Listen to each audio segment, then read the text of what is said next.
ఇది నా వాక్య ధ్యానము కొరకు మార్కు సువార్త 1వ అధ్యాయం 16, 17, 18 వచనములు పఠించుకుందాం.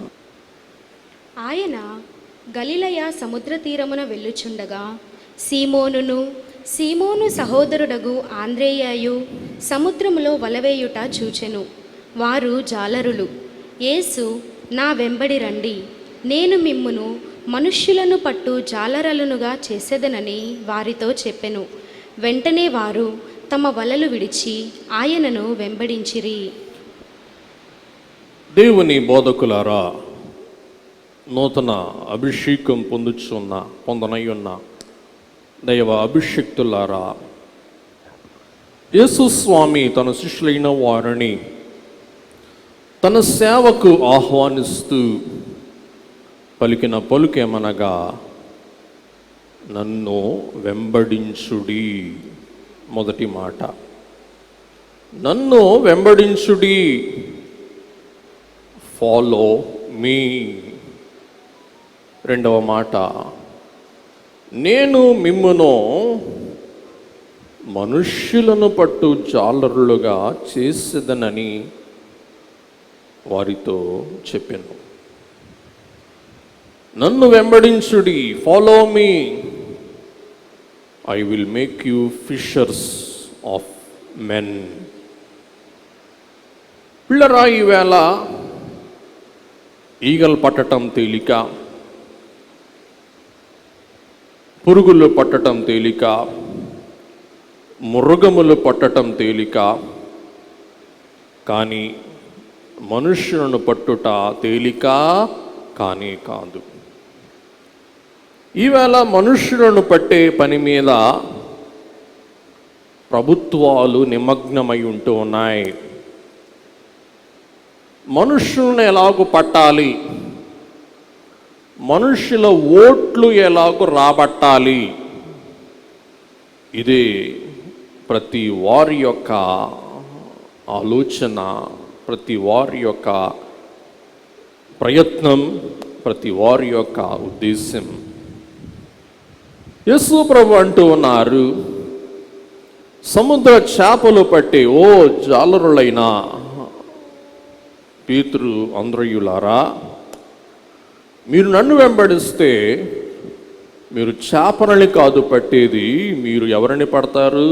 మనుష్యులను పడతారు. మీలో ఎంతమందికి యాజకులారా మనుషులను పట్టాలనుందో చెయ్యొత్తండి. లేదా ఏం పట్టాలనుంది? ఛేదించేయండి. మీలో ఎంతమంది డబ్బులు పట్టుకోవాలనుందో చెయ్యొత్తండి ఒకసారి. అబ్బో, ఎంత మంచోళ్ళు అయిపోయారు. మనుషుల్ని పట్టాలా, డబ్బులు పట్టాలా? మొదట నా రాజ్యమును, నా నీతిని వెదకండి, పిదప ఇవన్నీ నేను మీకు అనుగ్రహిస్తానని ప్రభు సెలవిస్తూ ఉన్నారు. మీరు దేవుని రాజ్యమును, దేవుని నీతిని వెంబడిస్తే మీకు అక్కర లేకుండానే దేవుడు మీకు ఏమిస్తారు? ఐశ్వర్యం ఇస్తారు. గమనించండి. ఈ దిన వర్తమానములోనికి వెళ్ళక ముందు అసలు మీరెందుకు కూర్చున్నారు, ఈవేళ మిమ్మల్ని ఏం చేయాలనుకుంటున్నాం అనే విషయాలు మీకు చెప్పాలని ఆశిస్తూ ఉన్నాను. ఈవేళ మీరు ఏమవుతూ ఉన్నారంటే యాజకులు. అందరు చెప్పండి, మీరు ఏమవుతున్నారు చెప్పండి, గట్టి చెప్పాలా? యాజకులేనా, ఎమ్మెల్యేలా, సర్పంచ్లా? ఏమవుతున్నారు చెప్పండి? యాజకులు. యాజకులు అనగా యాచించువారు. మీరు ఎవరిని యాచించాలి చెప్పండి? ఎవరిని యాచించాలి? దేవుని యాచించాలి. ఎవరి తరపున యాచించాలి? ప్రజల తరపున యాచించాలి. దేవా, వీళ్ళకి అనారోగ్యం ఉంది, బాగు చెయ్యి. దేవా, వీళ్ళకి పాపం ఉంది, పరిశుద్ధపరచు. ఇందాక పాడుకున్నాం, దేవా వీరికి రుణాలు ఉన్నాయి, రుణాలు పరిహరించు, రుణాలు తీర్చు. దేవా వీరికి కలహాలు ఉన్నాయి, కలహాలు పరిహారము చెయ్యి అని మనం ఎవరి పక్షంగా ఎవరిని యాచించాలి చెప్పండి? మన మంద పక్షంగా, మన ప్రజపక్షంగా, మన సంఘపక్షముగా చెప్పండి. ఎవరిని యాచించాలి? దేవుని యాచించాలి. ఎవరైనా వచ్చి అమ్మ ప్రార్థన చెయ్యి అంటే ఆ టైం లేదు అనకూడదు. మన పనే ఏం చెప్పండి? యాచించటం. ఎవరిని యాచించటం? దేవుని యాచించటం. అభిషేకము, అభి అనగా సూచన, అభి అనగా గురుతు, అభి అనగా లక్షణము, షేకి అనగా పెద్దరీకము. అభిషేకము అనగా మీ పెద్దరీకానికి ఇది గుర్తు.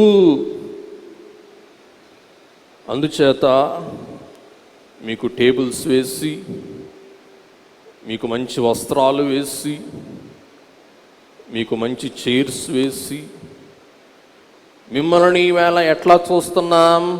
పెద్దలుగా చూస్తున్నాం. ఈవేళ మీరు చిన్నలు కాదు. చెప్పండి, ఎవరు చెప్పండి? పెద్దలు. పౌలు గారు అంటారు, నేను చిన్నవాడనై ఉన్నప్పుడు చిన్నవాని వలె ప్రవర్తించాను, చిన్నవాని వలె మరి మాట్లాడాను, చిన్నవాని వలె బోధించాను. ఇప్పుడు నేను ఎవరిని చెప్పండి? పెద్దవాడిని. కాబట్టి మీరు ఇక చిన్న క్రియలు చేయకూడదు, చిలిపి క్రియలు చేయకూడదు. మీరెవరు చెప్పండి? పెద్దవారు. అభి అనగా లక్షణం, గుర్తు. మీరు అంగీ వేసుకున్నారు, మీరు తాడు కట్టుకున్నారంటే ఇది మీ పెద్దరీకానికి గుర్తు. పిల్లరా, ఇంగ్లాండ్ దేశం క్రైస్తవ దేశం. ఇంగ్లాండ్ దేశంలో యాజకుడు ఆల్టర్ మీద నించుంటే ఇంగ్లాండ్ దేశ మహారాణి కూడా సంఘములో కూర్చోవాలి. నేను ఇంగ్లాండ్ దేశాన్ని పరిపాలన చేసే మహారాణిని అని యాజకుని ముందు అనటానికి చెప్పండి వీలు లేదు. యాజకుడు దేవుని సముఖములో ఎలిజబెత్ మహారాణిని శాసించి మోకరించు అంటే ఏం చేయాలి? ఎలిజబెత్ మహారాణి అయినా మోకరించాలి. నిలవబడు అంటే ఏం చేయాలి? నిలవబడాలి. అలాగే అమెరికా క్రైస్తవ దేశం. జో బైడెన్ అమెరికా దేశ అధ్యక్షుడు, మహాశక్తిమంతుడు, powerful man on the earth. దేవుడు తర్వాత శక్తిమంతుడు అమెరికా దేశ అధ్యక్షుడు. ఈ అధ్యక్షుడైనా సరే ఆలయానికి వెళ్తే వేదిక మీద కూర్చోబెడతారా? లేదు, సంఘంలో కూర్చోబెడతారు. ఆయన శిరస్సు వంచి దేవుని సముఖంలో ఏం చేయాలా? నమస్కారం చేయాలి. ఇప్పుడు చెప్పండి, అమెరికా దేశ అధ్యక్షుడు గొప్పవాడా? యాజకుడు గొప్పవాడా? కాబట్టి మీరు ఈవేళ మీ అభిషేకమును బట్టి గొప్పవారు. కాబట్టి మీరు తక్కువవారు తక్కువవారు కాదు. కాబట్టి తక్కువ పనులు చేయవద్దు. పిల్లరా, దేవుని బిడ్డలు బలము కలిగి గొప్ప కార్యములు చేయుదురని దేవుని వాక్యము సెలవిస్తూ ఉన్నది. వాక్యములో ముందుకు వెళ్ళక ముందు మొన్నటి ఆదివారం కాక అంతకుముందు ఆదివారం జపాన్ టోకియోలో ఒలింపిక్ క్రీడలు ముగింపైనవి. ఈ ఒలింపిక్ క్రీడల్లో ప్రతి ప్లేయర్ యొక్క దృష్టి దేని మీద ఉంటుంది? బాల్, బంతి మీద ఉంటుంది. అందరూ ఇంకోసారి వినండి. ప్రతి క్రీడాకారుని దృష్టి దేని మీద ఉంటుంది? బంతి మీద. బంతి ఎక్కడుంటే తన దృష్టి అక్కడే ఉంటుంది. ఆట ఆరంభము నుండి అంతము వరకు ఆ ప్లేయర్ దేని మీద దృష్టి సాధించాలి? చెప్పండి అందరూ ఒకసారి, బంతి మీదనే. అలాగే ఓ పాస్టర్, నీవు దృష్టి సాధించవలసింది బైబిల్ మీద. ప్లేయర్ దృష్టి సాధించేది బాల్ మీద. పాస్టర్ దృష్టి సాధించవలసింది బైబిల్ మీద. నీవు పండుకుంటే బైబిల్, లేస్తే బైబిల్, బయటికి వెళ్తుంటే బైబిల్, ఇంటిలోనికి వచ్చినప్పుడు బైబిల్. మన మిషన్ పేరేంటి? బైబిల్. భక్తుల చరిత్రలు ఈ మధ్యలో ధ్యానిస్తూ ఉన్నప్పుడు బహుశా మీరు కూడా వినే ఉంటారు. ఒక భక్తుడు, ఆయన పేరు నాకు గుర్తు రావట్లేదు, నన్ను మన్నించండి, తన జీవితంలో బైబిల్ చదవకుండా ఒక పావు గంట కూడా లేడంటండి, నిద్రపోయేటప్పుడు తప్ప. ఇంకోసారి చెప్తున్నా, తన జీవితంలో బైబిల్ చదవకుండా ఎంతసేపు లేడు? పావు గంట కూడా లేడంట. దైవజనుడు దేవదాసయ్య గారు అన్నారంట, నా బైబిల్ ఎప్పుడు తెరిచే ఉంటుంది. మరి బహుశా మీ బైబిల్ శనివారమే తెరవబడుతుందేమో. మీ టెస్ట్ పేపర్లు చూస్తే మాకు సిగ్గేసింది, ఓ ఇట్లాంటి వాళ్ళు అభిషేకం చేస్తున్నావా? తప్పదు, కానివ్వండి, ఏం చేద్దాం, కానివ్వండి, నీతి యావత్తు ఇలాగు జరుగును గాక, అంతే, తప్పదు. ఓ అయ్యలారా, మన గురి దేని మీద ఉండాలి ఈవేళ నుండి? బైబిల్. దైవజనుని బైబిల్ మూయబడలేదు. ఆ భక్తుడు పావు గంట కూడా బైబిల్ చదవకుండా లేడు. ఈవేళ దేవుడు తన మహాకృప ద్వారా సెల్ ఫోన్లో బైబిల్ అంతా అమర్చిపెట్టాడు. ఇది చూడరు, ఫేస్బుక్, ఇంకేదో చూస్తూ ఉంటారు. వద్దు, అలవాటు తీసేసుకుందా.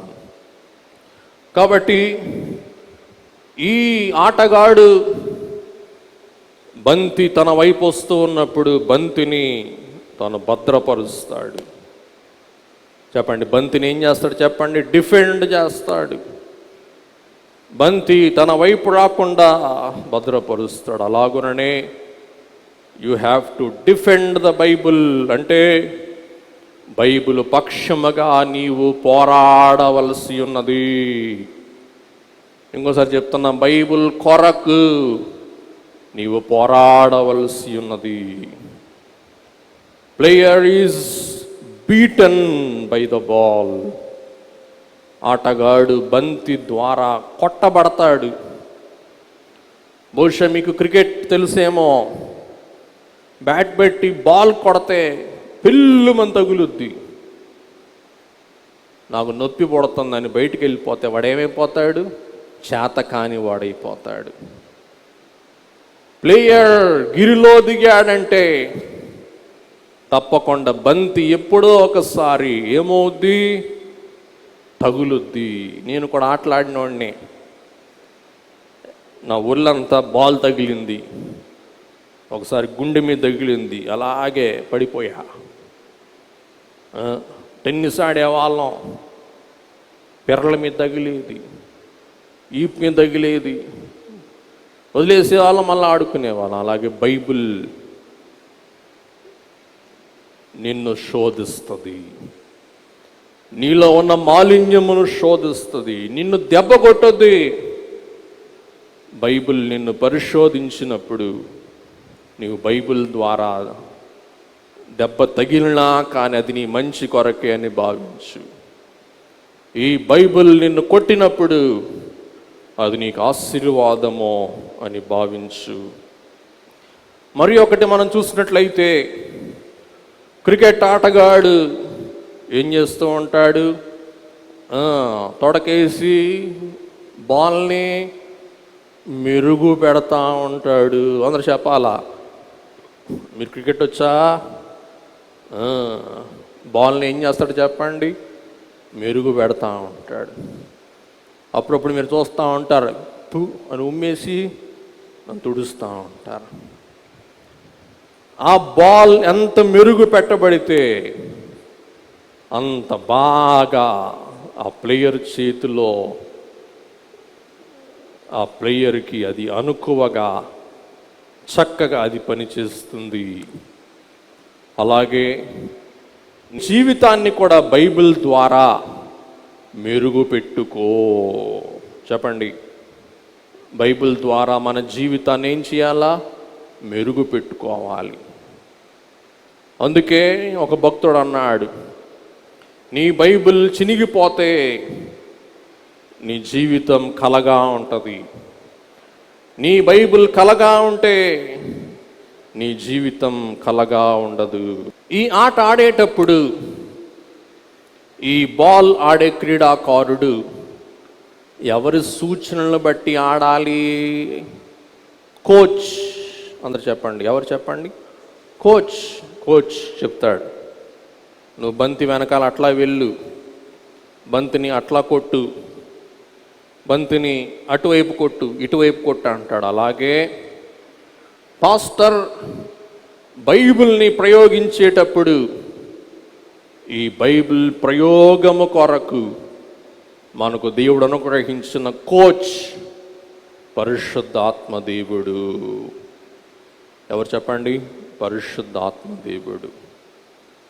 అందుకే ఇందాక ఆరాధనలో మనం చెప్పుకున్నాం, దైవ బోధకులు వాక్యమును బోధించినప్పుడు తాము అనుకున్నట్టుగా కాక ఎట్లా బోధించాలా? నీ ఆత్మ సహాయమును బట్టి బోధించాలి. చూసారా మీ ఆరాధన పుస్తకంలో? అందుచేత నీ ఆలోచనను బట్టి నీవు బైబిల్ బోధించకూడదు. ఈవేళ మన ఒలింపిక్స్ ఆటగాళ్ళు మెడల్స్ పొందిన ఆటగాళ్లతో పాటు ఎవరిని సన్మానించారు? వారి కోచ్. అలాగే పరిశుద్ధాత్మ తండ్రి నడిపింపును బట్టి నీవు బైబిలును వాడినట్లయితే పరిశుద్ధాత్మ తండ్రి పనిచేసి వినువారిలో వాక్యము ద్వారా అద్భుతము జరిగించువారై ఉన్నారు. నీవు అనుకున్నట్టు బోధిస్తే గనగనలాడు తాళము, మ్రోగెడు కంచు పరిశుద్ధాత్మ సహాయమును బట్టి నీవు బోధిస్తే ఆ వాక్కు మానవుని హృదయములో జొరబడి అది తన కార్యము చేయుటకు దోహదపడుతుందని మీకు మనవి చేస్తూ ఉన్నాను. అలాగే ఈ బాల్ ఆడే ఆటగాడు ఈ బంతిని తన వద్దే ఉంచుకోడు, కానీ ఏం చేస్తాడు? తన పార్ట్నర్స్కి పంచుతాడు. ఫుట్బాల్ అనుకోండి, ఏం చేస్తారు? తన పార్ట్నర్స్కి పంచుకుంటారు. క్రికెట్ అనుకోండి, ఏం చేస్తారు? తన పార్ట్నర్స్కి పంచుకుంటారు. అలాగే మనమందరం దేవుని జత పనివారము. అందరూ చెప్పండి ఒకసారి, మనం ఎవరై ఉన్నామయ్యలారా? దేవుని జత పనివారం. ఆయన వాక్యం పంచుకున్నప్పుడు నేను వింటా, నేను వాక్యం పంచుకున్నప్పుడు ఆయన వింటారు. నీకు తెలిసినవి నేను నీ ద్వారా అందుకుంటాను, నాకు తెలిసినవి నేను నీకు అందిస్తాను. ప్లేయర్ బాల్ని పంచుకుంటాడు, పాస్టర్ బైబుల్ని పంచుకోవాలి. తర్వాత మనం చూసినట్లయితే ఒలింపిక్స్ బట్టి మీకు చెప్తున్నా, పిల్లరా, ప్లేయర్ బంతి మీద దృష్టి సాధించినట్లు మనము కూడా బైబిల్ మీద దృష్టి సాధించవలసిన వారమై ఉన్నాం. పిల్లరా, ఈ సమయమందు మరలా మన పాఠములోనికి వెళ్దాం. ఈ చిన్న సూచన మీకు తెలియచేస్తూ, మార్కు సువార్త 1:17. యేసు నా వెంబడి రండి, నేను మిమ్మును మనుష్యులను పట్టు జాలరులనుగా చేసేదనని వారితో చెప్పెను. నేను రమ్మనగా వచ్చి వాని కడకు ఓరాదు. ఇంకోసారి, నేను రమ్మనగా వచ్చి వాని కడకు పోరాదు. నా నియమిత కార్యములు మాత్రమే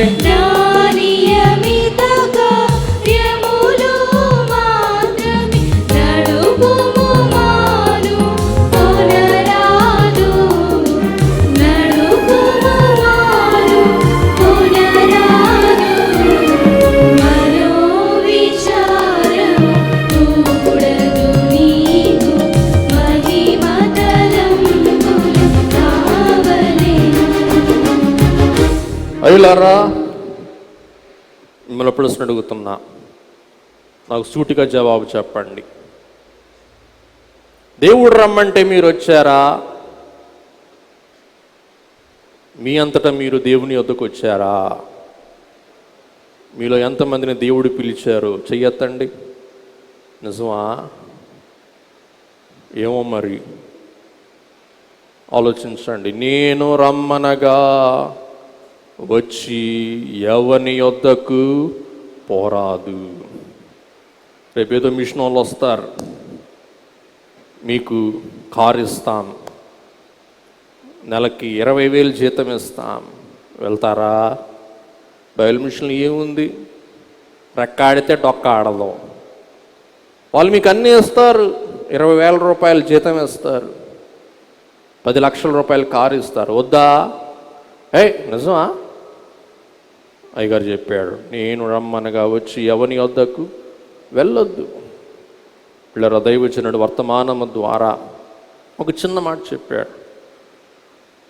అతిశయోక్తిగా కాదు, నా విశ్వాసం అది. నన్ను అభిషేకం చెయ్యాలా అని వర్తమానం పెట్టినప్పుడు రెవరెండ్ ఎలీషా గారి యొక్క తండ్రి గారు వర్తమానం పెట్టించారు, మిషన్ అంత గలిబిల్లో ఉన్నప్పుడు. అప్పుడు అయ్యగారు చెప్పిన మాట, రాజు కొడుకు తక్కువోడు అనుకున్నారా అన్నారా? అన్నారు. ఆయన దగ్గర టేప్ ఉంటుంది, ఉందా మీ దగ్గర? అబ్బాయిని వాడుకోండి అన్నారు. నాకు ధైర్యం, దైవజనుడు రమ్మంటే నేను వచ్చాను, నాకేమీ కాదు, నన్ను ఎవరు తీసేయలేరు, నన్ను తీసేసిన వాడే తీసేయబడతాడు, పోతాడు, ఆడే పోతాడు, నాకేమీ కాదు. అది నా ధైర్యం, నా విశ్వాసం. కాబట్టి యేసుక్రీస్తు ప్రభువు పేతురును అంద్రయ్యను గలిలయ సముద్ర తీరమున నన్ను వెంబడించండి అని కోరిన వెంటనే వారు తమ వలలు విడిచి యేసుక్రీస్తు ప్రభువును వెంబడించిన వారై ఉన్నట్లు మనం చూస్తూ ఉన్నాం. పిల్లరా, ఈ వెంబడించుట అను మార్గములో ఒక సంగతి మనం గ్రహించాలి. అదేమనగా,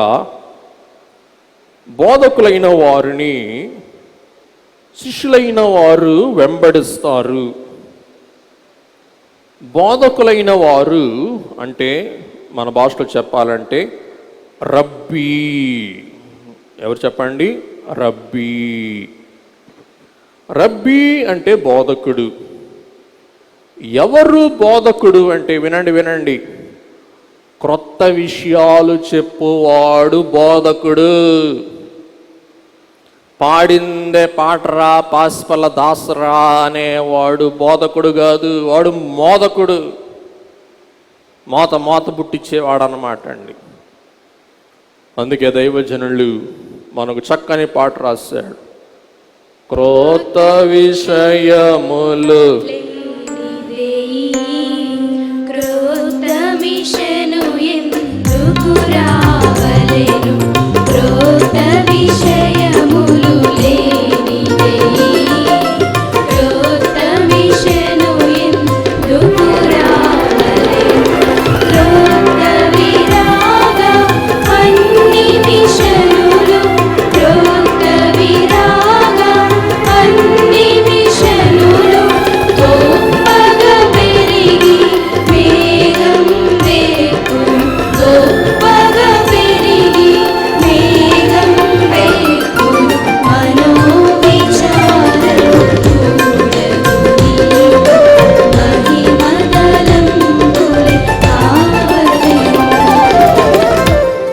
క్రొత్త విషయములు లేనిదే క్రొత్త మిషన్ ఎందుకు రావలెనో. పిల్లరా, కాలం మారిపోయింది కాబట్టి క్రొత్త విషయాలు మనం బోధించాలి. పేపర్లు పెడితే ఎగిరిపోతున్నాయి. అందుచేత ఉన్నమాట చెప్తున్నాను కదా, నా ప్రసంగాలన్నీ సెల్ ఫోన్లో పెట్టుకొని వాటిని బోధిస్తూ ఉంటా. మీకు చెప్తున్నాను, రెవరెండ్ జాన్ బాబు గారు ఒకసారి రండి. ఈ సెల్ ఫోన్ ఇంచుమించుగా ఒక 3 సంవత్సరాల నుండి వాడుతున్నానండి, గత 4 సంవత్సరాలు వేసుకోండి. ఈ సెల్ ఫోన్లో బడాయికి చెప్పట్లా, మాట వరుసకు చెప్తున్నా, దేవుని వర్తమానాలు ఎన్ని ఉన్నాయో జాన్ బాబు గారు చదివి చెప్తారు. చదవండి. ఆల్ నోట్స్ ఎన్ని ఉన్నాయి? మైక్లో చెప్పండి ఒకసారి.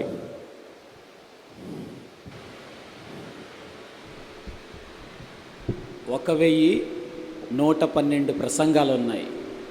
అది ఆయనే చెప్పాడు, నేను చెప్పలా మీకు. ఆయనకి చూపించా. నా సెల్ కావాలంటే తీసుకొని చెక్ చేసుకోండి. కాబట్టి ఒక్కొక్క అంశం మీద ఒక్కొక్క ఉపదేశం. ఇలాగున బోధించినదే బోధించువాడు ఎవరు కాదు? బోధకుడు కాదు. నా యందు విశ్వాసముంచు వాని కడుపులో నుండి ఏం ప్రవహిస్తుందంట? జీవజల నదులు. పాత ప్రసంగాలు ఉన్నాయి. ఒకసారి నేను చూడలేక ఇజ్రాయెల్ గారికి ఇచ్చా. ఎంత కట్ట ఉన్నాయి. ఎందుకు ఈ మాట చెప్తున్నానంటే, బోధకుడు ఎవరంటే క్రొత్త విషయాలు బోధించువాడు. అందరూ చెప్పాలా? ఎవరు చెప్పండి? మిషన్లో కొంతమంది ఉన్నారు. ఆయన ఎక్కాడంటే మేఘాల గురించి, ఎక్కాడంటే ఇంకేంటి చెప్పండి, కొన్ని స్టాండర్డ్ ప్రసంగాలు అన్నమాట అండి. తప్పు. నిజముగా మనం దేవుని ఆత్మగల వారమైతే మనలో నుండి వర్తమానములు ఏమవుతూ ఉంటాయి? ఊరుతూ ఉంటాయి. కాబట్టి బోధకుడు అంటే ఎవరంటే క్రొత్త విషయాలు తెలియచేయువాడు బోధకుడు. యేసుక్రీస్తు ప్రభువు ఎవరు అంటే బోధకుడు. ప్రభు చెప్పిందే మరలా చెప్పలా, నూతన విషయాలు చెప్పిన బోధకుడు. కాబట్టి పేతురు, అంద్రయ, యాకోబు, యోహాను, మిగతా శిష్యులైన వారు యేసు ప్రభుని వెంబడించారు. ఓ అయ్యలారా, దైవయాజకులారా, బైబిల్ మిషన్ యాజకులారా, మీరును క్రొత్త విషయాలు బోధించవలసిన వారై ఉన్నారు. పిల్లరా, ఇక్కడ మనం చూసినట్లయితే ఇక్కడ ప్రభువు వారిని శాశ్వతముగా పిలుస్తూ ఉన్న వారై ఉన్నారు. మొదటి పిలుపు యోహాను సువార్త 1:40 నుండి 50 వరకు మనకు కనబడుతుంది. అంత ఎక్కువ వాక్యం మనం చదవలేము. యోహాను సువార్తలో ఒక చిన్న క్లిప్పింగ్ మీకు చూపిస్తాను, చూడండి ఒకసారి. ప్రభువు అంద్రయాను, పేతురుని, ఫిలిప్పుని, నతానియేలుని పిలుస్తూ ఉన్నారు. ఇది మొదటి పిలుపు.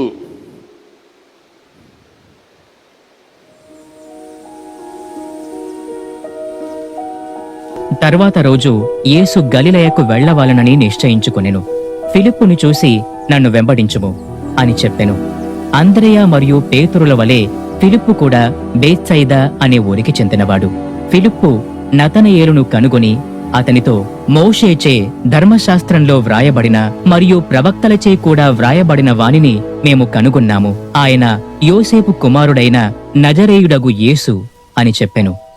నజరేత, అక్కడి నుండి మంచిది ఏదైనా రాగలదా అని నతనయేలు అడిగెను. అందుకు, వచ్చి చూడు అని ఫిలిప్పు అన్నాడు. నతనయేలు తన దగ్గరకు రావడం చూసిన యేసు, ఇతడు నిజమైన ఇశ్రాయేలీయుల సంతతి, ఇతనిలో ఏ కపటమూ లేదు అనెను. నేను మీకు ఎలా తెలుసు అని నతనయేలు అడిగెను. అందుకు యేసు, ఫిలిప్పు నిన్ను పిలువకముందే నీవు ఆ అంజూరపు చెట్టు క్రింద ఉన్నప్పుడే నేను నిన్ను చూచితిని అనెను. అప్పుడు నతనయేలు, రబ్బీ, మీరు దేవుని కుమారుడవు, నీవు ఇశ్రాయేలుకు రాజు అని ప్రకటించెను. నిజముగా నేను నీకు చెప్పుచున్నాను.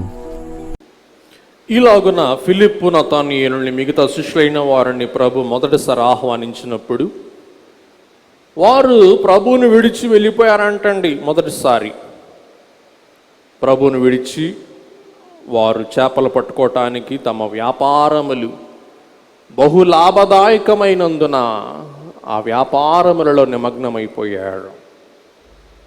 మనం ధ్యానం చేసినట్లయితే యేసుక్రీస్తు ప్రభువు రెండవసారి వారిని పిలుస్తూ ఉన్నారు.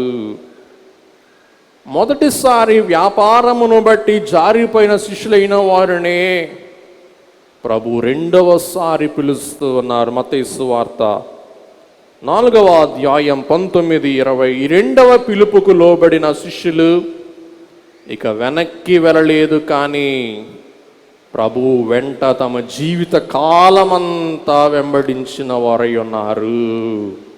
ఆయన నా వెంబడి రండి, నేను మిమ్మును మనుష్యులను పట్టు జాలరులనుగా చేతునని వారితో చెప్పెను. వెంటనే వారు తమ వలలు విడిచిపెట్టి ఆయనను వెంబడించిరి. చూసారా, వెంటనే తమ వలలు విడిచిపెట్టి ఎవరిని వెంబడించారంట? యేసయ్యను వెంబడించాడు. ఓ అభిషిక్తులారా, యాజకులారా, ఎన్నడూ కూడా ప్రభువును విడిచి వెళ్ళిపోవద్దు. ఏ శోధన వచ్చినా, ఏ శ్రమ వచ్చినా బైబిల్ మిషన్ను, బైబిల్ లేక దేవుణ్ణి విడిచి వెళ్ళవద్దు. అందుకే దైవజనుడు ఆ కాలంలో ఉన్న వారి చేత ప్రమాణము చేయించారంట. ఆకాశం అగ్గి అయినా, భూమి బుగ్గి అయినా మేము బైబిల్ మిషన్ను విడిచిపెట్టము. మేము ధనవంతులము, జ్ఞానులము, వివేకము గలవారము, సమర్థులమని బైబిల్ మిషన్ను విడిచి వెళ్ళిన వారి గతి మీరు చూస్తున్నారు. చెప్పండి, చూస్తున్నారా లేదా? మీ గోదావరి ప్రాంతంలో మీరే స్వయంగా చూస్తున్నారు. నేను చూడట్లా, మీరు చూస్తున్నారు. మీరే దానికి సాక్ష్యం. వారు మిషన్ని విడిచిన సంవత్సరం కాలేదు, వారి దుస్థితి దయనీయముగా ఉంది. దేవుడు నన్ను కరుణించునుగాక, వారిని కరుణించునుగాక. కాబట్టి ఎంత శ్రమ వచ్చినా, ఎంత ఇబ్బంది వచ్చినా మన మిషన్లో ఉంటే మనము దక్కుతాం, దేవునికి దక్కుతాం. మనం మిషన్ విడిచిపెట్టి వెళ్ళామా, మనం ఎవరికి చెప్పండి దక్కమో, దిక్కులేని వారమైపోతాం. పిల్లరా, వీరు ఈ శిష్యులైన వారు ప్రభు యొక్క సంకల్పములో ఉన్నారు. చెప్పండి, ఈ శిష్యులు దేవుని యొక్క సంకల్పములో ఉన్నారు, దేవుని భవిష్యత్ జ్ఞానములో ఉన్నారు, దేవుని యొక్క దృష్టిలో ఉన్నారు. అందుచేత దేవుడు సమయము రాగా వీరిని పిలిచిన వారై ఉన్నారు. అందుకే పిల్లరా, యేసు ప్రభువును వెంబడించడానికి మహామహులు వచ్చాడు. ఉదాహరణగా నికోదేము వచ్చాడు. నికోదేము శిష్యుడయ్యాడా? చెప్పండి, నికోదేము యేసయ్య శిష్యుడా? అభిమాని మాత్రమే. అందరూ చెప్పాలా? నికోదేము ఎవరు చెప్పండి? అభిమాని మాత్రమే, కానీ ఎవరు కాదు, శిష్యుడు కాదు. నికోదేముతో ప్రభు అన్నారు, ఒకడు క్రొత్తగా జన్మిస్తేనే కానీ పరలోకపు రాజ్యములో ప్రవేశింపలేరు. ఒకడు మారు మనస్సు పొంది తిరిగి జన్మిస్తేనే తప్ప పరలోక రాజ్యములో ప్రవేశింపలేడు. ఈ మాటకు వ్యసన పడిన నికోదేము ప్రభువును వెంబడింపలేదు, కానీ ప్రభువును విడిచి ఏం చేశాడు చెప్పండి? వెళ్ళిపోయాడు. అందుచేత నికోదేము శిష్యుడు కాలేకపోయాడు. యోధా మత ప్రవిష్టులు, ఈయన వడ్రంగి, ఆయన కొడుకు, ఈయనకి జ్ఞానం వివేకం ఏమీ లేదు అని వారు తమ మతమును బట్టి, తమ మత అతిశయమును బట్టి వారు యేసయ్యను వెంబడింపలేదు. కానీ ఎవరు వెంబడించారు? పామరులైన శిష్యులు. అందరూ చెప్పాలి, ఎవరు వెంబడించారు చెప్పండి? పామరులైన శిష్యులు.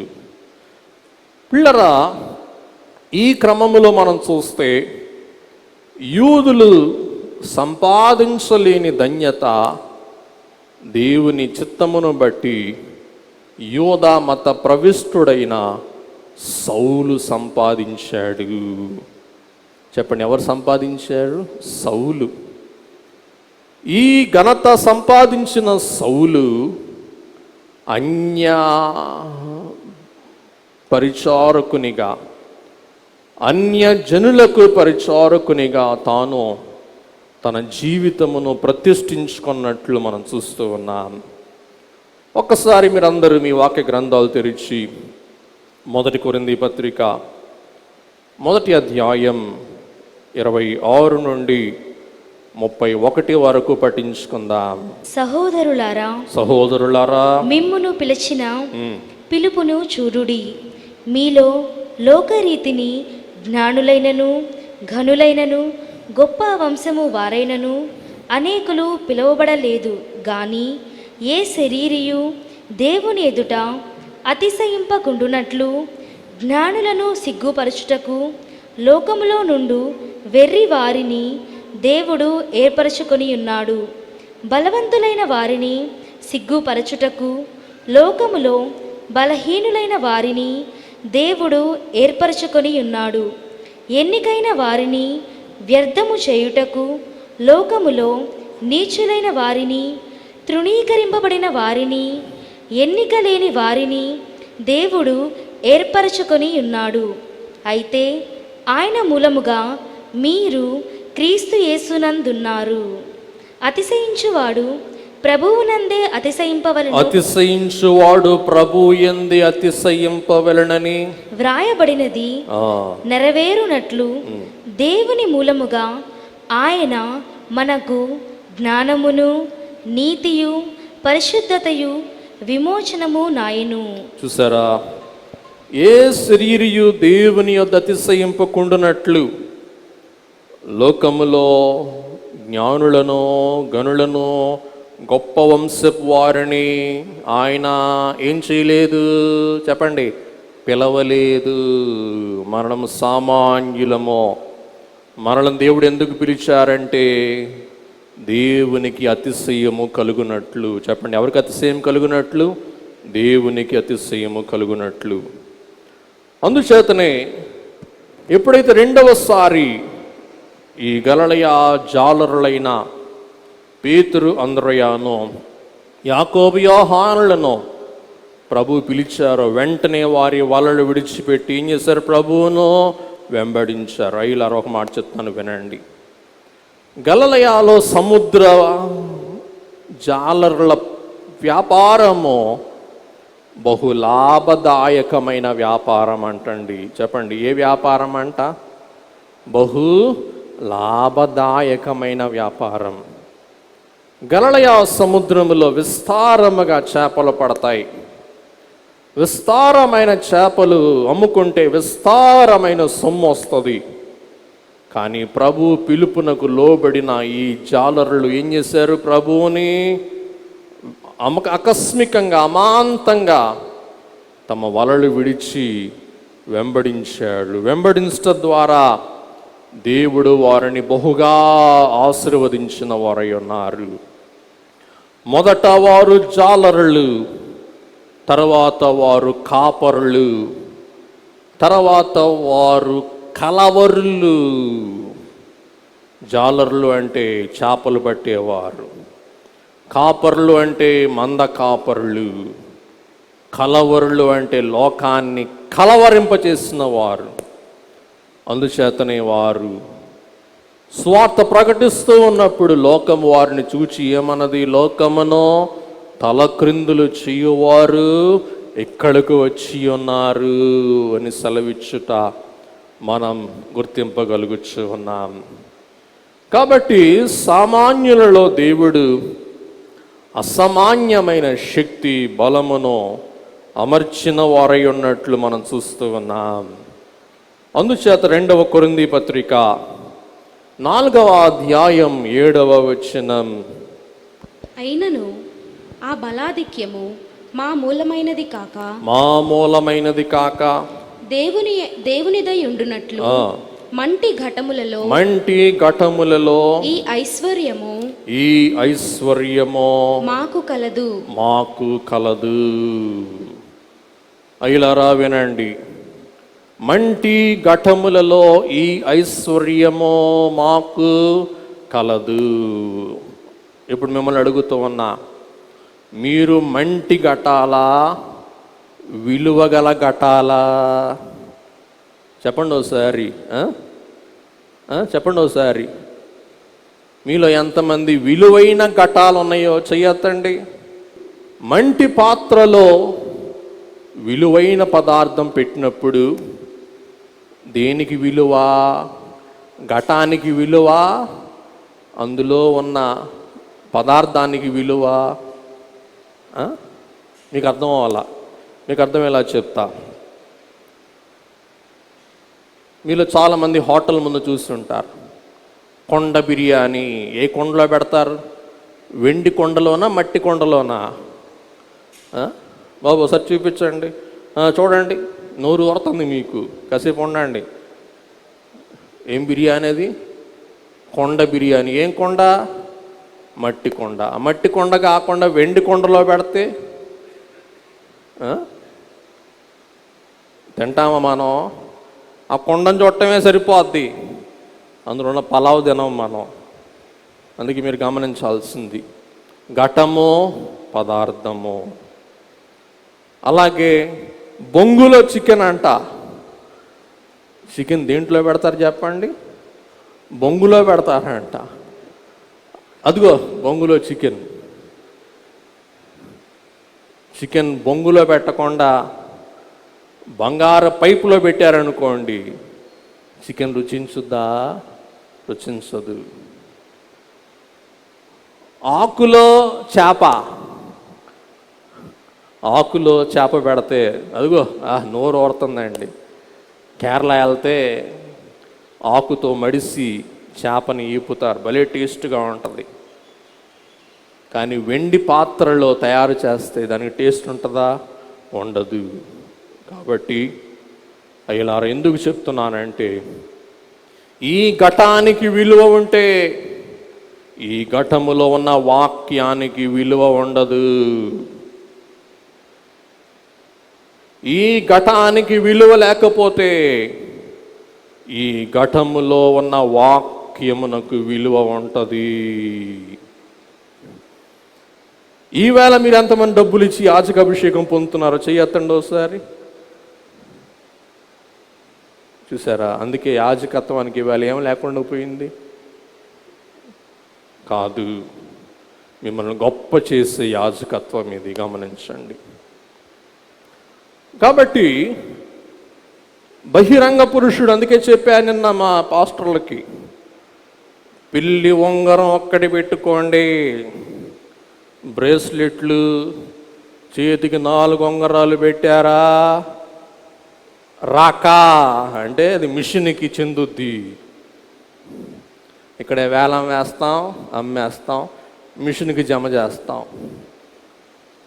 ఇక ఎవరైనా మీలో టీవీలో, యూట్యూబ్లో అయినా సరే, పెళ్ళి ఉంగరం తప్ప ఎక్స్ట్రా ఉంగరం ఉందా, మీకు నోటీస్ వచ్చుద్ది ఇంటికి. నీ చేతికి ఉంగరం చూసా, మిషన్ కట్టి, నీకు ఎందుకు ఉంగరం? ఎందుకు? ఏమన్నా పవన్ కళ్యాణవా లేకపోతే నాగార్జునవా? ఉంగరాలు మార్వాడీలు పెట్టుకుంటారు, మనకు కాదు. నాకు పాడారు, వెండి పసిడి ఇవిగో వీసమంతైనా ఉండవలనని నేను ఆశించిన వాళ్ళు ఎందుకు బడాయి బ్రేస్లెట్లు. ఇంతకుముందు ముస్లింలు ఉండేవాళ్ళు, మిషన్ అధికారులు బ్రేస్లెట్లు పెట్టేవారు. అనుకునేవాడు, ముస్లిం వాళ్ళకి ఎంత షోక్ ఉంటే కుర్రోడికి నాకెంత షోక్ ఉండాలనుకునేవాడు. వద్దు, అతిశయించవలసిన ఎవడు అతిశయించాలి? బాహ్య పురుషుడు మంటి ఘటముగా ఉన్నప్పుడు లోపల నుంచి ఏమొస్తుంది చెప్పండి? మహిమ. దైవజనుడు దేవదాసయ్య గారు బలహీనునిగా ఆయాసముతో శోధనలో శ్రమలలో ప్రకటన గ్రంథం బోధించారు. అమోఘమైన ఆదరణ పాటలు రాశారు. తన బాధలో పరలోకాన్ని చూశాడు. తన బాధలో అద్భుతమైన ఉపదేశాలు మన ఆదరణ కొరకు అందించాడు. అందుచేత ఈ వేళ నుండి నా తమ్ముళ్ళారా, మీరు బాహ్య స్థితి చూసుకోవద్దు, కానీ ఏ స్థితి చూసుకోవాలి చెప్పండి? అంతరంగ స్థితి. మన అంతరంగం వృద్ధి పొందుతుందా, బలపడుతుందా, నూతన విషయాలు నేర్చుకుంటున్నామా, మర్మాలు తెలుసుకుంటున్నామా? మరమరాలు కాదు, ఏం చెప్పండి? మర్మాలు. అందరూ చెప్పండి ఒకసారి, మీ సంఘాలకి మరమరాలు పెడతారా, మర్మాలు పెడతారా? మరమరాలు పెట్టారా, సినిమా యాక్టర్ లాగా బక్క చిక్కుతారు మీ సంఘాలు, మీరు బక్క చిక్కిపోతారు. మర్మాలు పెట్టారా, వారు ఏ శోధనైనా గెలిచి జయ జీవితం కలిగి జీవిస్తారని ప్రభు పేరట మీకు మనవి చేస్తూ ఉన్నాను. పిల్లరా, అందుకే ఒక మాట మీకు వాక్యంలోని చదవాలని తెలియజేస్తూ ఉన్నాను. యెషయా గ్రంథం 41వ అధ్యాయం 15వ వచనం. కక్కులు పెట్టబడి పదునుగల క్రొత్తదైన నురిపిడి మ్రానుగా నిన్ను నియమించి ఉన్నాను. నీవు పర్వతములను నూర్చుదువు, వాటిని పొడి చేయుదువు, కొండలను పొట్టువలే చేయుదువు. కక్కులు పెట్టబడి పొదునుగల క్రొత్తదైన నురిపెడి మ్రానుగా నిన్ను నియమించి ఉన్నాను. అయ్యలారా, ఒక చిన్న సాక్ష్యం చెప్పాలి. ఇంచుమించు 2015వ సంవత్సరంలో 16 సంవత్సరంలో నాకు చాలా బలహీనత కలిగింది. అప్పుడు వైద్యులైన వారు కొన్ని సర్జరీలు చేయాల్సి వచ్చిందన్నమాట నా మీద. ఆ సర్జరీలు చేసి మరి దేవుని కృపను బట్టి మరలా నన్ను స్వస్థపరిచిన వారై ఉన్నారు. అప్పుడు నా గాయాలు చూసుకుంటూ ఉన్నప్పుడు నాకు అనిపిస్తుంది, నేను దేవుణ్ణి బోధకుణ్ణి కదా, నాకెందుకు ఈ గాయాలు? నేను డాక్టర్తో కూడా వాదించేవాడిని, డాక్టర్ గారు నేను దేవుణ్ణి బోధకుణ్ణి, నాకెందుకు ఈ గాయాలు, నాకెందుకు ఈ ఆపరేషన్లు అని చాలా కాలం బాధపడ్డా. ఒకసారి ప్రభువుని కూడా అడిగా, యేసు ప్రభువా, నీ సేవ చేసిన నాకెందుకు ఈ నొక్కులు, ఈ కక్కులు ఎందుకు అని ప్రభువుని అడిగా. అప్పుడు ఒక బోధకుని ద్వారా నాకు తెలియచేయబడిన మాట ఏమనగా, దేవుడు గాయపరచిన వారిని గాయపరుస్తారు. అది నాకు అందిన వర్తమానం. అందరూ చెప్పండి, దేవుడు గాయపరచిన వారిని ఏం చేస్తాడు? గాయపరుస్తాడు. భయపడబాక, నిన్ను గాయపరిచానంటే నిన్ను గాయపరిచాను, నిన్ను గాయపరచడానికి నిన్ను గాయపరిచాను.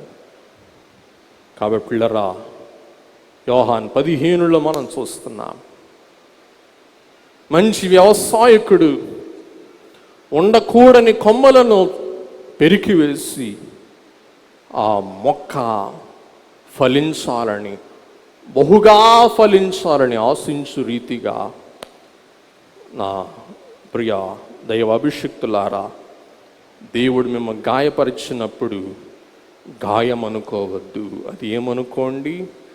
ఖాయము. దేవుడు నన్ను ఖాయం చేసుకుంటున్నాడు, తన సేవకు ఖాయం చేసుకుంటున్నాడు, తన సేవలో బలపరుచుకుంటున్నాడు. నాలో ఉండకూడని అతిశయం, పాపం, మాలిన్యం తీసివేసి నన్ను మోసలో వేసి పవిత్రపరుస్తున్నాడు. కాబట్టి ఓ అయ్యలారా, దైవజనులారంట, నేను కొలిమి ఖాళీ చేసి వెళ్తూ ఉన్నాను. ఎవరికి కలిమి కావాలో వారు ఏం చేయండి? ఈ కొలిమిలోనికి రండి. అప్పుడు నేను అనుకున్నాను, ఓ యేసు ప్రభువా, కొలిమిలో వేసి నన్ను కాలుస్తూ ఉన్నావా? ఈ కొలిమి ద్వారా నాకేం కలుగ చేస్తావు? కలిమి కలుగ చేస్తావు. నిజమే, ఆ కొలిమి తర్వాత దేవుడు నాకు విస్తారమైన కలిమి దయచేశాడు. దేవుని నామాన్ని మహిమ కలుగును గాక. కాబట్టి ఓ యాజకుడా, యేసు ప్రభు కొరకు నీకు గాయాలున్నాయా? నీకు దెబ్బలున్నాయా? నువ్వు యేసు ప్రభు కొరకు నిందింపబడ్డావా? ద్వేషింపబడ్డావా? హింసింపబడ్డావా? కొలిమి ఖాళీ చేస్తూ ఉన్నాను. కాబట్టి రాబోయే కాలములో మిషన్లో ఉన్న మీకు కొలిమి వంటి తర్బీదు మీకు రాబోతుంది. సిద్ధపడండి. మిమ్మల్ని కొలిమిలో పెట్టి కలిమి గల వారిగా చేయాలని దేవుడు నాకు ఇచ్చిన సంకల్పన ఉన్నది. మిమ్మల్ని అడుగుతూ ఉన్నాను, అయ్యగారు నాకు కలిమి కావాలి, మీరు నన్ను పెట్టే కొలిమి నాకు ఇష్టమే అని ఎంతమంది అంటారు? మీ చెయ్యొద్దండి. చూస్తాను. మీరు గెలుస్తారో నేను గెలుస్తారో చూస్తాను. మరి కాబట్టి దేవుడు నడిపింపిస్తున్నారు. మిషన్లో ఉన్న వారిని కక్కులు పెట్టు, నొక్కులు పెట్టు, కొలిమిలో పెట్టు, చక్కని కలగల వారిగా తయారు చేయి. ఇక సెప్టెంబర్ నుండి తర్బీదు మొదలవుతుంది. సిద్ధంగా ఉండండి పిల్లరా. ఇర్మియా గ్రంథం 16:16 ఉన్న ఈ ప్రవచనం ప్రభు సెలవిస్తూ ఉన్నారు. ఇదే యెహోవా వాక్కు, వారిని పట్టుకొనుటకు నేను చాలా మంది జాలరులను పిలిపించెదను. వారిని పట్టుకొనుటకు నేను చాలా మంది జాలరులను పంపించెదను. ఈ చాలా మంది జాలరులు ఎవరు అంటే శిష్యులు. ఈవేళ మీరు అందరూ చెప్పండి ఒకసారి నా వెంట, వారిని పట్టుటకు. చదవండి ఒకసారి. వారిని పట్టుకొనుటకు నేను చాలా మంది జాలరులను పిలిపించెదను. మనమందరం ఈవేళ ఎవరని చెప్పండి? జాలరియా, చాలరియా? రెండు మాటలు మీ ముందు ఉంచుతున్నాను. మీరు జాలరులా, చాలరులా? చాలరులు అంటే ఇంక చాలేసయ్యా, అంగి వేసుకుందాం అనుకున్నా వేసేసుకున్నా, ఇంక చాలు కాదు. వారిని పట్టుటకు నేను ఎవరిని పంపిస్తాను చెప్పండి అందరూ ఒకసారి. జాలరులు. మీలో ఎంతమంది నేను మనుషులను పట్టు జాలరుని అంటారో కుడి చేయొద్దండి. నిజమేనా? ఈవేళ నుండి మీరు ఎవరిని పట్టాలి? మనుష్యులను పట్టే జాలరులు కావాలి. గోదావరి ప్రాంతములో భీమవరం మరి ముఖ్యంగా చేపల చెరువులు ఉంటాయి. అవునండి. చేపల చెరువుల్లో చేపలు పడతాం కాదు, సముద్రములో చేపలు పట్టాలి. కూర్చోండి అయ్యా. చేపల చెరువుల్లో ఏం చేస్తారు? ఈ చేపలు తీసి ఆ చెరువులో, ఆ చెరువులో చేపలు తీసి ఈ చెరువులో, ఆ చెరువులో పిల్లలు తెచ్చి ఈ చెరువులో. అది జాలరి పని కాదు. అది ఎవరి పని? చేపల వ్యాపారి పని. కాబట్టి మీరు మీ చెరువు వరకు చూసుకోవాకండి. ఆహా, నా చెరువులో చేపలు బాగున్నాయే, నా చెరువులో చేపలు నాకు బాగా డబ్బులు వేసినాయే, నా చెరువులో చేపలు ఇటు పోవులే, పర్వాలేదులే అనుకోమాకండి. ఇతర చెరువుల్లో చేపలు మీ చెరువులో వేసుకోవటానికి ప్రయత్నించకండి. అదే తగాదాలు ఈవేళ. ఆ చెరువులో చేపలు ఈ చెరువులో, ఈ చెరువులో చేపలు ఆ చెరువులో. వద్దు. మనం చెరువులను పెంచే వాళ్ళం కాదు. మనం ఎవరని చెప్పండి? జాలరులము. క్రొత్త ఆత్మలను ప్రభు కొరకు ఆకర్షింపవలసిన వారము. అందరూ చెప్పండి ఒకసారి. క్రొత్త ఆత్మలను ప్రభు కొరకు ఆకర్షింపవలసిన వారు. అయ్యగారు పాట పాడుకుందాం. యేసుని విషయాలు ఎరుగాని మానవులు తెలుసురా యేసుని విషయాలు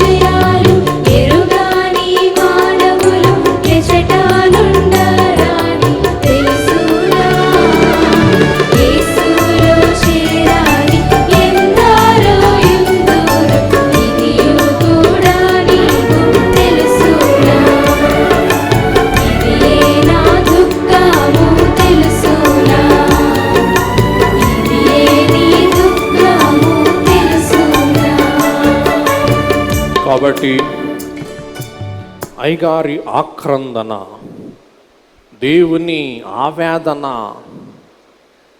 నన్ను ఎరిగిన వారు అనేకులు ఉన్నారు, నాలో చేరని వారు ఇంకా ఎందరో ఉన్నారు. యేసుని విషయాలు ఎరుగని మానవులు ఎందరో ఉన్నారు. యేసులో చేరని వారు ఇంకా ఎందరో ఉన్నారు. ఓ దైవ అభిషిక్తుడా, ఈవేళ మన పని యేసుని ఎరుగని వారికి చెప్పండి ఏం చేయాలా? యేసయ్య గురించి బోధించాలి. కాబట్టి యేసుని విషయాలు ఎరుగని వారు ఎందరో ఉన్నారు, యేసులో చేరని వారు ఇంకా ఎందరో ఉన్నారు. ఇది ఏ నా దుఃఖం, ఇది ఏ నీ దుఃఖము, దైవజనుని దుఃఖము, మన దుఃఖము. ఈవేళ ఏమవ్వాల్సి ఉన్నది? యేసుని విషయాలు ఎరుగని వారికి చెప్పండి యేసుని గురించి చెప్పాలి. యేసులో చేరని వారిని యేసులోనికి చెప్పండి చేర్చాలి. పిల్లరా, నేను ముగింపులోకి వెళ్తున్నాను. జాలరులైన వారి యొక్క వ్యక్తిత్వము లేక వారి యొక్క నిపుణతకు సంబంధించిన కొన్ని విషయాలు మీకు తెలియచేస్తూ, బోధకులుగా మనం ఎలాగున మనుష్యులను ప్రభు కొరకు పట్టాలా అనే విషయాలను మీకు బోధిస్తాను. ఒకటి, చేపలు జారిపోతూ ఉంటాయి. చెప్పండి, చేపలు ఏమవుతూ ఉంటాయి? చెప్పండి, జారిపోతూ ఉంటాయి. అలాగే విశ్వాసులు కూడా ఏం చేస్తూ ఉంటారు? చెప్పండి, జారిపోతూ ఉంటారు. ఈవేళ జారిపోవటానికి కారణం ఏంటి చెప్పండి? కరోనా. ఏమ్మా గుడికి రావట్లేదు ఏంటమ్మా? అయ్యగారు కరోనా కదండి. ఏమో శుక్రవారం ప్రార్థనకు రావట్లేదు ఏంటమ్మా? కరోనా కదండి. కాబట్టి చేపలు ఏమవుతూ ఉంటాయి చెప్పండి? జారిపోతూ ఉంటాయి. జాలరు ఏం చేయాలా? చేప జారిపోకుండా జలగలాగా పట్టుకోవాలా. మీ పని జారిపోకుండా విశ్వాసులను పట్టుకొనుట. ఏ చేప కూడా చెరువులో నుండి సముద్రం బయటకు వచ్చి జాలరి నన్ను పట్టుకో, నన్ను ఏపుకో, నన్ను తిను అంటదా? చెప్పండి అయ్యా, అంటదా? అనదు. జాలరి ఏం చెయ్యాలా? వెళ్ళాలా, వల వెయ్యాలా, జారిపోతూ ఉన్న చేపను పట్టాలా, దాన్ని అమ్మాలా. అప్పుడు తన వ్యాపారము ద్వారా తాను పోషింపబడాలా. కాబట్టి ఎవరు కూడా మిమ్మల్ని పిలిచి అయ్యగారు, కొత్త పాదిరి గారు, కొత్త పెళ్ళికొడుకులా కొత్త పాదిరి గారు, నాకు ఏసై గురించి చెప్పయ్యా, ఏసై గురించి వింటానయ్యా అంటారా? అనరు. మనమే ఏం చేయాలా? వాళ్ళ యొద్దకు వెళ్ళి, అమ్మా ఒక 5 నిమిషాలు తల్లి, ప్రభు గురించి చెప్తానమ్మా, ప్రభు బాగు చేస్తాడమ్మా, ప్రభు స్వస్థపరుస్తాడమ్మా, ప్రభు శ్రమలు తీరుస్తాడమ్మా అని మనమే చెప్పాలి. రెండవది కనుక మనం చూసినట్లయితే, అనేకులకు ఉన్న భావం ఏంటంటే దేవాలయం అంటే డబ్బుల కోసం. ఈ కాలంలో ఒక పేరు నానుడైపోయిందంట, యేసు వ్యాపారము. కోటాలు పెడుతుంటే అందరూ ఏమంటున్నారంట? యేసు వ్యాపారం. ఎంత విచారమో చూసారా? కాబట్టి బోధకులు అట్లాగే తయారైపోయాడు. మాకు 1000 రూపాయలు ఇవ్వండి, మీకు ప్రార్థన చేస్తా. మాకు 5000 ఇవ్వండి, మీతో కలిసి ఫోటో తీసుకుంటాం. మాకు 3000 ఇవ్వండి, మీతో కలిసి ఇడ్లీ గారె తింటాం. ఏం చెప్పండి? ఇదంతా దుర్వ్యాపారము. చెప్పండి ఒకసారి, ఏం చెప్పండి? దుర్వ్యాపారము. తర్వాత మనం చూసినట్లయితే ఈ చేపలు సువార్త చెరలో నుండి జారిపోతూ ఉంటాయి. అవి జారిపోకుండా మనం భద్రపరచవలసిన వారమై ఉన్నాం. ఈ చేపలకు ఆక్సిజన్ ఏంటంటే లోకము. ఈ చేపలకు లోకములో ఉన్నప్పుడే ఊపిరాడుద్ది. సంఘములోకి వస్తే ఏం ఆడదు చెప్పండి? ఊపిరాడదో, ఆక్సిజన్ అందదో. అంచేత గుడిలోకి వచ్చి చాలామంది అష్షు ఉష్షు అష్షు కష్షు బుష్షు అంటూ ఉంటారు. సినిమా హాల్లో అనరు. సినిమా హాల్లో సినిమా చూస్తున్నప్పుడు, సినిమా సీనులు చూస్తున్నప్పుడు వాళ్ళకి బాగా ఉంటుంది. కానీ ఆలయంలోకి వస్తే వాళ్ళకి ఎట్టా ఉంటుంది చెప్పండి? అష్షు ఉష్షు అని ఉంటుంది. కాబట్టి నేను మీతో చెప్పే మాట ఏమనగా, చేపలకు ఆక్సిజన్ కావాలి, లోకులకు లోకం కావాలి. కానీ పరలోక ఉద్యోగి ఉన్న ఓ దేవుని బిడ్డ, దేవుని సువార్తను, దేవుని గుర్చిన వర్తమానమును ఆక్సిజన్ వలె నీవు వారికి అందింపవలసిన వారవై ఉన్నావు. ఇంకో మాట చెప్తాను వినండి. చేపలు పట్టడానికి ఏం కావాలా? ఎరా. అందరు చెప్పాలా? ఏం కావాలి చెప్పండి? ఎరా. ఇంకోసారి చెప్పండి అందరూ ఒకసారి. ఎరా. ఏదో ఒక ఎరేస్తే కానీ చేపలు దొరకవు. అలాగే మనము కూడా మనుష్యులను ప్రభువు కొరకు పట్టుటకు వేయవలసిన ఎర సిలువా. అందరూ చెప్పండి. ఏం చెప్పండి? సిలువా.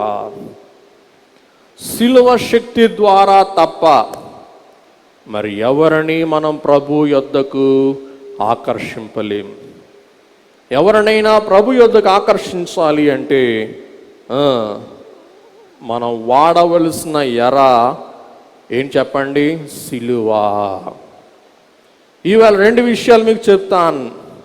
సువార్త చెర, సిలువ ఎర. సిలువ ఎర ద్వారా సువార్త చెరలో చేపల్ని చిక్కిచ్చు. ఓ జాలరి. కాబట్టి జాలరికి ఉండవలసిన నైపుణ్యతలు, ఒకటి, జాలరి నిపుణతతో పనిచేయాలి. జాలరి సహనముతో పనిచేయాలి. జాలరి సహవాసముతో పనిచేయాలి. జాలరి చురుకుదనముతో పనిచేయాలి. జాలరి అనూహ్యంగా పనిచేయాలి. ఇంకోసారి చెప్తా. జాలరి నిపుణతతో పనిచేయాలి. జాలరి సహనముతో పనిచేయాలి, లేక చేపలు పట్టాలి. జాలరి ఒక్కడే చేప పట్టలేడు. అందుకే ప్రభు మాటను బట్టి శిష్యులు వలవేయగా విస్తారమైన చేపలు వారికి దొరకగా వారు పరివారమును పిలిచి చేపలను దరికి చేర్చిన వారై ఉన్నారు. అందుచేత ఓ అయ్యా యాజకుడా, నువ్వు ఒక్కడివి స్వార్థ చేయలేవు. నీతో పాటు ఎవరు కావాల తోడు? సన్నిధి పరులు, యవనస్తులు, ముఖ్యంగా మీ పాదిరమ్మ గారు, మీ బిడ్డలు. ఈ సహవాస బృందం మనకున్నప్పుడు మనం చేపలు బాగా పట్టగలం. చేపలు పట్టడానికి చురుకుదనం కావాలి. చెప్పండి, చేపలు పడటానికి ఏం కావాలి చెప్పండి? చురుకుదనం. మనం చురుగ్గా లేకపోతే చేప ఏమైపోద్ది? జారిపోద్ది. చెప్పండి, చేప ఏమైపోద్ది చెప్పండి? జారిపోద్ది. చురుకుదనం. తర్వాత మీకు వివరిస్తాను, లేని టైం అయిపోతుంది. అలాగునని అనూహ్యమైన పరిణామాలు మనం ఎదుర్కోవలసిన వారమై ఉంటూ ఉన్నాం. తర్వాత మనం చూసినట్లయితే ఈ జాలరి చేపలకు అవసరమైన మేత వేయాలి. విశ్వాసికి ఏది అవసరమో అది బోధించాలి. కరోనాతో బాధపడుతుంటే కొంతమంది బోధకులు ఉన్నారు, బహుశా ఇక్కడ ఉన్నారో లేదో నాకు తెలియదు. కరోనాతో జనాలు వస్తుంటే నా ప్రియ వధువా, నా పావురమా, నా పెండ్లి కూతురా అంటా ఉంటే ఈడెక్కడోడరా బాబు తెక్కలోడు, యోసేపు గారు, మేం కరోనాతో చచ్చిపోతుంటే నా ప్రాణసి, నా ప్రాణప్రియురాలా అంటాడు. మైండ్ లూజా, స్క్రూ లూజా, నా పౌరమా అంటారు. మా కరోనా గురించి, మా కరువు గురించి, మా బాధల గురించి, మా రుణాల గురించి ఎలగ పట్టవా అంటారు. అందుచేత సోమవారం ఏం బోధించాలో స్వస్థతలో బోధించు, ఆదివారం ఏం బోధించాలో బోధించు, సంఘములు ఏం బోధించాలో బోధించు, క్రొత్త వారికి ఏం బోధించాలో బోధించు. ఇదే దొరికింది ఆసరా అని సమయస్ఫూర్తి లేక, బుద్ధి వివేకము లేక నీవు మాట్లాడితే నీ చేపలు జారిపోతాయి, అవి నిలబడవు. జాగ్రత్త సుమ. వివేకము కలిగి సువార్త ప్రకటించు. తర్వాత మనం చూసినట్లయితే మనం మరి దీర్ఘశాంతము అనేది అవసరం. 2 తిమోతి పత్రిక 4:2.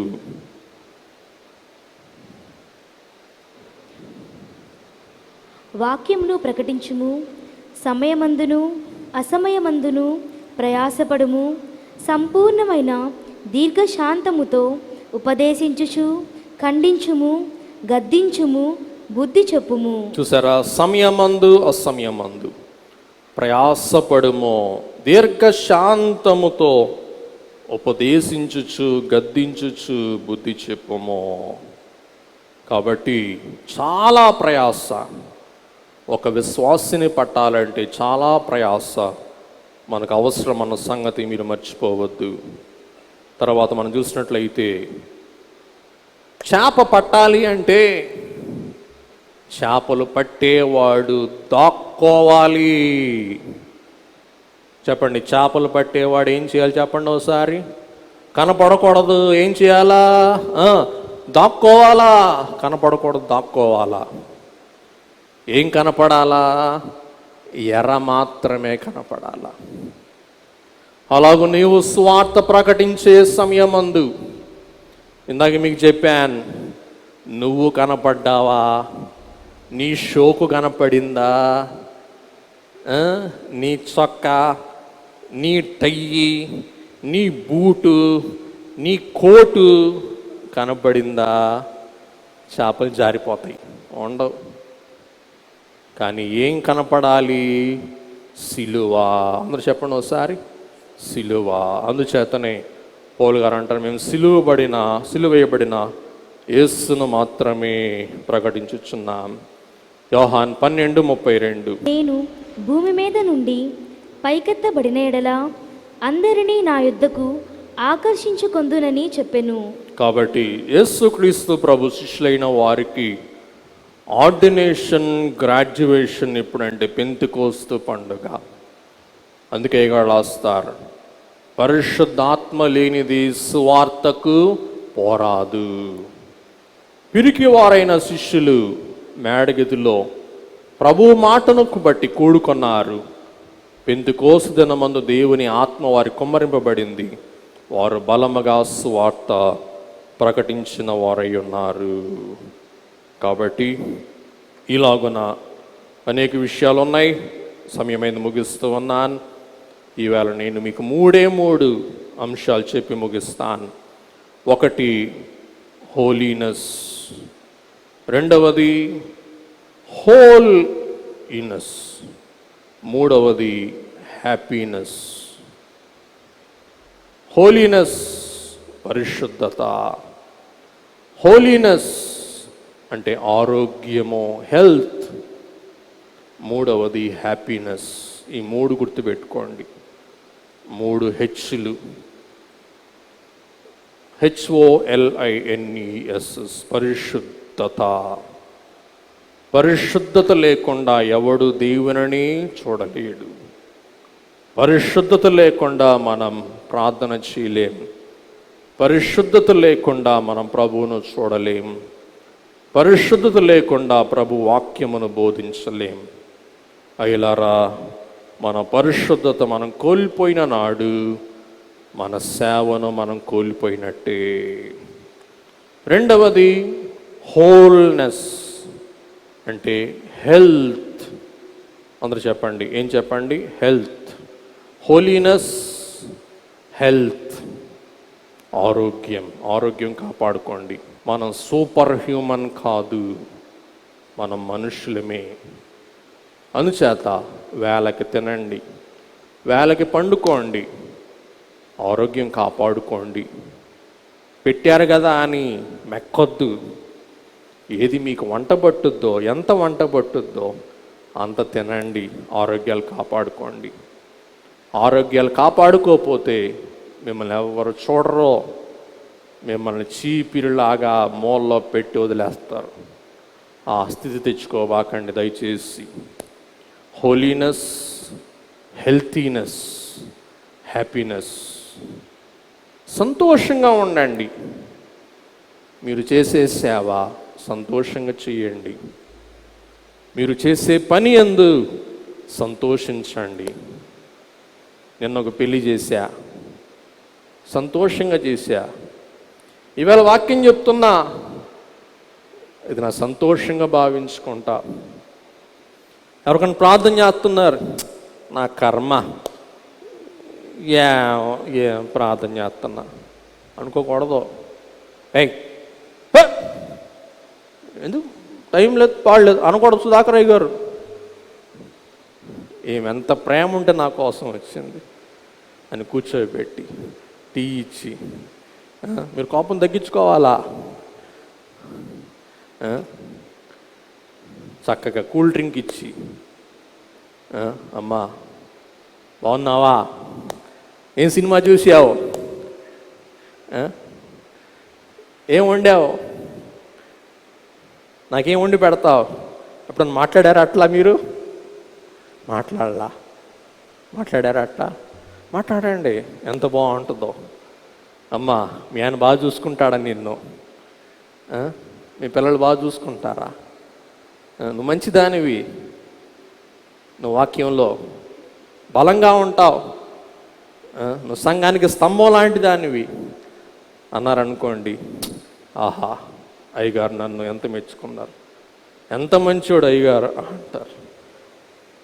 మొన్న ఎవరన్నా ఒక ఆయన పలకరించా, ఆయన అంటాడు, అయ్యగారు మీరు పలకరిస్తే నేను కడుపు నుండి అన్నం తింటాను అంటాడు. ఓరని నేను ఎంతమందిని పలకరించి, నేను మనిషినే కదయ్యా, నాకు ఆకలి ఉంటుంది కదయ్యా అన్నాను. కాబట్టి హ్యాపీనెస్, సంతోషంగా చేయండి సేవ. ఈ సేవలో మీ సంతోషం లేదా? మానేసుకోండి, ఏదో పని చూసుకోండి. ప్రార్థన చేసేటప్పుడు సంతోషించు, వాక్యం చెప్పేటప్పుడు సంతోషించు. ఇవాళ అభిషేకం కొరకు తహతహలాడా, ఏం వాక్యం చెప్తాం, మేమందరం చూడాలా, ఇది నాకు సంతోషం. సంతోషం కాబట్టి చేయగలుగుతున్నా, విసుక్కుంటే చేయలేను. కాబట్టి విసుగు, అశ్రద్ధ, కోపం మనుషులమే. నీ సహనం, నీ ఓపిక, నీ ఓర్పుకి ఇది పరీక్ష అని భావించి సంతోషంగా సేవ చేయండి. సంతోషంగా వాక్యం చెప్పండి, సంతోషంగా వాక్యం కొరకు సిద్ధపడండి, సంతోషంగా పరిచర్య చేయండి. సంతోష బలముచే సర్వ కష్టములను అంతరింప చేయుదుమో, మన దేవుని సంతోషపెట్టుదమో. మీరు సంతోషంగా ఉంటే మీ ఆరోగ్యం బాగుంటుంది, యేసయ్యకు సంతోషంగా ఉంటుంది. మీరు ఉసూరుమని వాక్యం చెప్తే, అమ్మా వాక్యం చెప్పుకుందామా, ఇవాళ జక్కయ్య గురించి సిద్ధపడ్డాను, జక్కయ్య గురించి వింటారా? అయ్యగారు చెప్పండి, వింటాం. జక్కయ్యే ఏ సెట్ ఎక్కాడు? మేడి సెట్టు. మేడి సెట్టు అమ్మా, వేప సెట్టు కాదు. ఏ సెట్టు? మేడి సెట్టు. వేప చెట్టు చెప్పు, వేప చెట్టు. రాగి చెట్టు కాదు, వేప చెట్టు. ఎక్కడికి ఎక్కాడు? సిటారి కొమ్మకి ఎక్కాడు. ఏమోలే, ఏం వాక్యం ఏంటోలే. కాబట్టి మనసారా సంతోషంగా నీ పని యందు శ్రద్ధ కలిగి నువ్వు పని చేస్తే నీ పని నీకు ఆనందం, నీకు అతిశయం, నీకు ఆశీర్వాదం కలిగిస్తుంది. కాబట్టి అప్పుడు తమ్ముళ్ళారా 3 విషయాలు: హోలీనెస్, హెల్తీనెస్, హ్యాపీనెస్.